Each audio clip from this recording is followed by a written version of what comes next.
자, 이렇게 미증시 3대 지수가 탄력을 보이고 있는 가운데 미국 현지에서는 시장 상황 어떻게 판단하고 있을까요? 아메리카 라이브 미국 증시 전문 유튜버 유산남님 연결해 보겠습니다. 안녕하세요, 유산남님. 오늘 시장의 이 탄력 어떻게 보고 계신가요?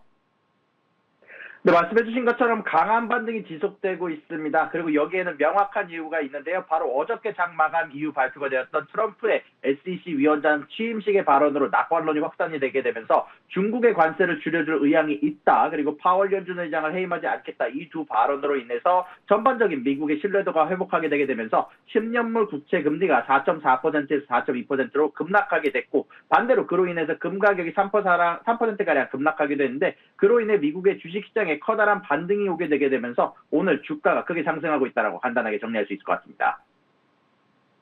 네, 역시나 시장을 움직인 트럼프의 말입니다. 이 자세한 내용을 포함해서 오늘 시장의 체크포인트 짚어주시죠. 네, 일단 오늘 같은 경우는 여러 거시경제 스케줄들이 발표가 되게 됩니다. 일단 건축 승인 건수가 예상치를 하회하는 지표가 발표가 된 상황이고요. 제조업 구매관리자 지수는 예상치를 소폭 상회하는 지표가 나왔습니다. 그리고 서비스 구매관리자 지수가 이번에 의외로 예상치를 소폭 하회하는 지표가 나오게 되면서 인력 관련된 인플레가 소폭 꺾이는 모습이 보이지 않을까라는 기대감이 나오고 있고요. 그렇지만 신규 주택 판매 지수가 이번에 예상치를 크게 뛰어넘는 지표가 나오게 되면서 주택 관련된 강세가 여전히 진행되고 있다는 점이 발표가 됐습니다. 그러고 나서 오늘 발표될 지표로는 원유 재고 5년물에 대한 국채 입찰 그리고 베이지북에 대한 발표가 있을 예정이고요. 그리고 시장에서 중요한 이슈 세 가지 간단하게 정리를 해보도록 하겠습니다. 어저께 SEC 위원장의 취임식에서 도널드 트럼프 대통령이 미국 시장을 끌어올릴 수 있는 발언을 굉장히 강하게 했는데요. 도널드 트럼프 대통령은 중국과의 무역 협상에서 매우 우호적으로 접근하며 협상이 성사되면 관세를 상당히 인하할 가능성을 시사하면서 기존의 강경한 대중국 정책에서 한발 물러선 모습을 보이며 베센트 재무장관이 언급했던 중국과의 굉장히 높은 관세가 유지될 수 없다라는 점에 굉장한 무게를 실어주는 발언들을 하게 됐습니다. 일단 이런 부분들에 대해서 중국 외교부의 대변인 같은 경우는 협상의 문은 열려있다라고 화답을 했고요. 홍콩 상장 중국 주식은 중국과의 긴장의 완화에 대한 기대감으로 2.1%가량 상승하는 모습이 보여지기도 했습니다. 또한 이것뿐만이 아닙니다. 이번에 파월 연준 의장에 대해서 연준 의장에 대해서 지속적으로 안 좋은 발언을 쏟아냈던 트럼프가 이번에 해임 가능성을 부인하면서 내년 5월까지 임기를 보장하겠다라고 얘기를 했습니다. 이는 파월 해임설로 금융시장의 요동침대에 따른 진화 조치로 보이고 있고요. 여기에 대해서 트럼프는 파월 해임설을 부인하면서 여전히 지금이 금리를 인하할 완벽한 시점이라며 연준의 선제적 금리 인하를 여전히 촉구한다라는 발언을 포함하긴 했지만 파월 연준 의장을 트럼프가 해임하려고 했다라는 발언은 언론에서 설레발을 친 것이라며 여기에 대해서는 자신은 파월 연준 의장을 해임할 의도가 없다라고 얘기를 하면서 미국의 연준의 독립적인 지위를 여전히 유지해줄 것을 발표를 하게 되면서 채권 금리에 대한 신뢰감이 회복하게 되게 되면서 오늘 주가 상승을 안정적으로 이뤄내고 있다는 평가를 받고 있다라고 말씀드릴 수 있을 것 같습니다.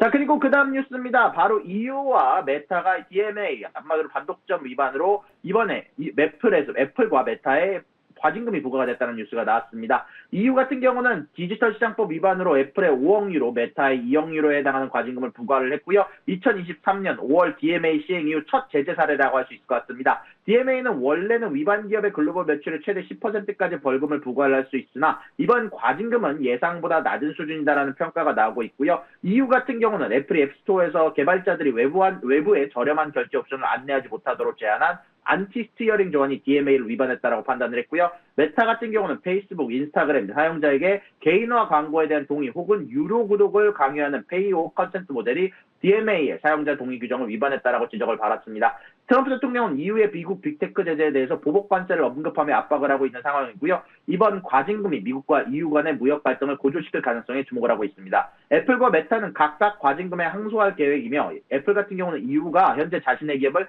불공정하게 타겟팅한다라고 비판을 했고요. 메타는 EU의 결정이 미국의 기업을 차별한다라고 주장을 하고 있는 상황입니다. 자, 그리고 그 다음 마지막 소식입니다. 테슬라의 어닝이 발표가 됐습니다.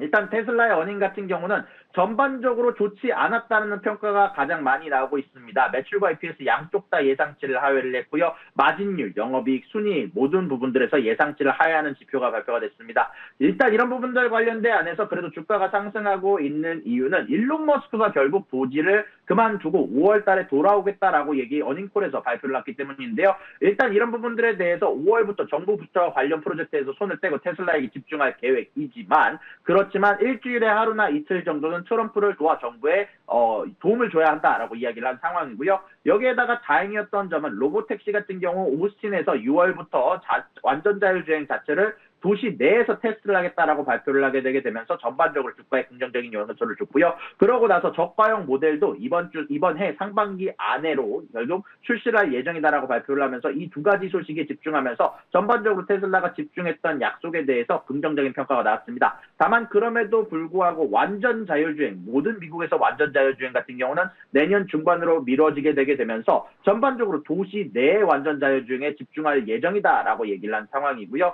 일단 이런 부분들 이외에도 옵티무스에 대한 로봇 공장을 전반적으로 수천 대를 배치가 예정이다. 연간 100만 대 생산을 목표로 하고 있다라고 얘기를 하는 등 미래의 스토리에 집중하는 모습이 일론 머스크의 어닝콜에서 나왔습니다. 그로 인해서 분명히 매출과 EPS 혹은 숫자로 볼 수 있는 수치가 안 좋게 나오게 되게 되면서 애널리스트들의 반응은 전반적으로 좋지 않은 상황이지만 웨드부시를 제외한 골드만삭스, 웰스파고, TD 코엔, 뱅크 오브 아메리카, 바클레이스, GLJ 리서치 등 대부분이 목표 주가를 크게 하향 조정하고 투자 의견을 하향 조정을 했지만 그럼에도 불구하고 웨드부시가 이야기한 것처럼 재앙적인 분기라면서도 일론 머스크의 복귀가 최고의 뉴스라며 목표가를 315에서 350달러로 상향했는데 이런 부분들을 투자자들이 이어받으면서 오늘 주가가 소폭 상승하는 모습이 나오고 있습니다. 네, 우선 당장의 시장은 이 투자자들이 기다렸던 말에 조금 반응을 하는 모습이지만 전해주신 이 월가의 목표 주가 하향도 저희가 잘 체크해봐야겠습니다. 자, 미국 증시 전문 유튜버 유사남님과 함께했습니다. 고맙습니다.